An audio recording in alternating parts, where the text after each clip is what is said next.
Hi, I'm doing my topic facilitation on Chapter 6, Mindful Listening. The first topic I'm going to be talking about is listening for pleasure.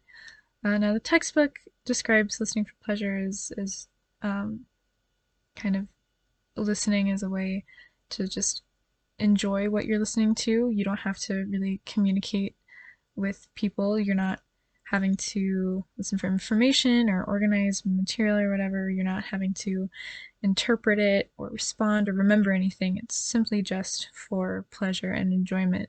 It can be things like listening to music or podcasts. It can be even as simple as going outside, taking a walk, and listening to the wind in the trees and the birds and things like that. Just something that is uh, healthy, like healing for you to listen to, kind of.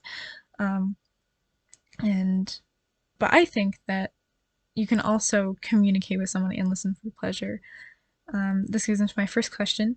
How do you listen for pleasure other than listening to music? Does it require you to communicate at all? For me personally, um, I really like to talk to people I meet on the at the bus stop or on the bus.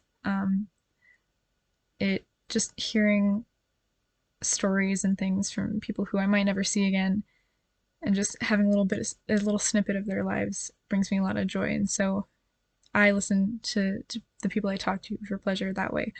Um, the next topic I'm going to talk about is mindful listening. It's kind of the overarching topic of the chapter, but um, I thought the specific section was very interesting. The textbook talks about it is kind of like putting aside all of our biases and preconceptions and opinions and things, and just being present and listening fully to what another person is saying. Um, um you know, it says to be careful to not let your mind wander or to not dominate the conversation, and to just kind of put yourself in someone else's shoes while listening to them. And I agree. I think mindful listening is can be a lot of that, but I also think that you don't always have to put your opinions or your ideas or anything aside to mindfully listen. I think um, mindful listening is more about knowing how a person needs you to respond or not respond. If they just need someone to vent to or whatever, if they're looking for advice or anything, I think it's really important. And I think that shows that you are listening mindfully.